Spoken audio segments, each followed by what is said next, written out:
اور وہ اگر کوئی دادا گیری امریکہ کے مال سے کرے گا تو امریکہ کے مال سے کیا کرے. ابھی پاکستان کو پیچھے کروا دیا کہ وہ شرطیں اور وہ اصول اور ضابطے جو اس کے لیے ہیں وہ نہیں کیا, اس لیے ان کو قرضہ کم ملتا ہے یا نہیں ملتا ہے, مدد جو ملنی چاہیے وہ نہیں ملتی ہے. تو چاہے مالیاتی فنڈ بولے, جب ایک دیندار آدمی زکوٰۃ دیتا ہے تو جس کو زکوٰۃ دیتا ہے اسے احسان کی امید رکھتا ہے.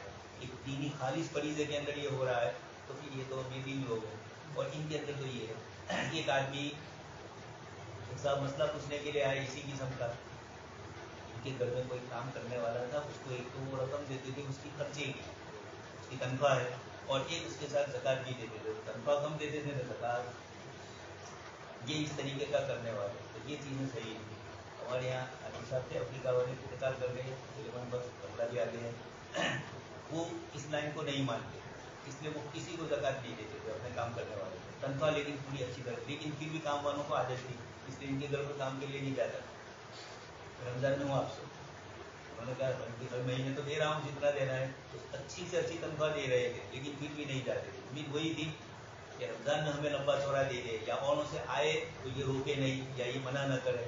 تو اس طریقے کی جب یہ ایک دینی فریضے کی ادائیگی کا حال ہے, تو یہ عالمی مالیاتی فنڈ اپنی جیب سے جو دیں گے وہ, اور عالمی بینک بھی جو دے گی ان کے اندر بھی وہ یہی کرے گی. تو غریب ملک کے ساتھ جو اوپر لگایا بیرونی مصنوعات پر محصول لگانے کی اجازت ہوگی, یہ ملکوں میں بھی چلتا ہے. جیسے ہمارے یہاں بڑے شہر ہوتے ہیں, وہاں جو چیزوں کے اوپر باہر سے آتی ہے تو ٹیکس زیادہ ہوتا ہے, اور چھوٹے شہر جو ہوتے ہیں حکومت کی جو ڈیولپ اسکیم کے ماتحت ہوتے ہیں ان کے اوپر ٹیکس کم ہوتا ہے, تو وہاں وہ چیزیں کبھی سستی مل جاتی ہے. بروز میں ایک چیز مہنگی ملے اور بالغ میں سستی مل جائے. مثال کے طور پر کہہ رہا ہوں, گوجرا میں مہنگی ملے اور دوسرے چھوٹے جو ہیں شہرے بڑے ان کے اندر سستی مل جائے. یہ ایسا سب کچھ سب جگہ پر. حکومتیں تو اپنے ملک کے ان علاقوں کو اور مزید ترقی دینے کے لیے اس طریقے کی اسکیم کرتے ہیں کہ یہ چھوٹے شہر آگے بڑھے, ورنہ بڑے شہر ہی بڑھتے رہیں گے.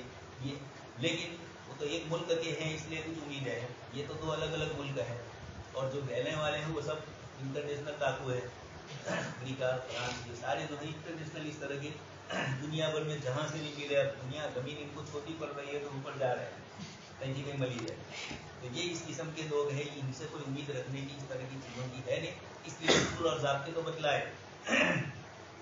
لیکن اگر ان کو کچھ نقصان نظر آ رہا ہو, انڈونیشیا کو, ملیشیا کو کچھ مدد لینی تھی تو ایک بیچ میں سوچا چھوڑ دیا کہ تمہارے ملک میں رہنے والے عیسائی جو ہے یعنی اقلیتیں جو ہے ان کے ساتھ تمہارا سلوک اچھا نہیں. پاکستان کی الزام لگا دیا کہ تم دہشت گردوں کو مدد کرو. یہ اس قسم کے کچوکے ہیں سامنے والوں کو لگا دیں گے, تاکہ اس کی روشنی کے اندر جب عالمی مالیاتی فنڈ سے وہ ملک مدد مانگنے جائے تو یہ بیچ کے کچوکے سے رکاوٹ آ جائے. تجارت میں بھی اور اس طرح کی مدد لینے میں بھی اس طرح کی چیزیں.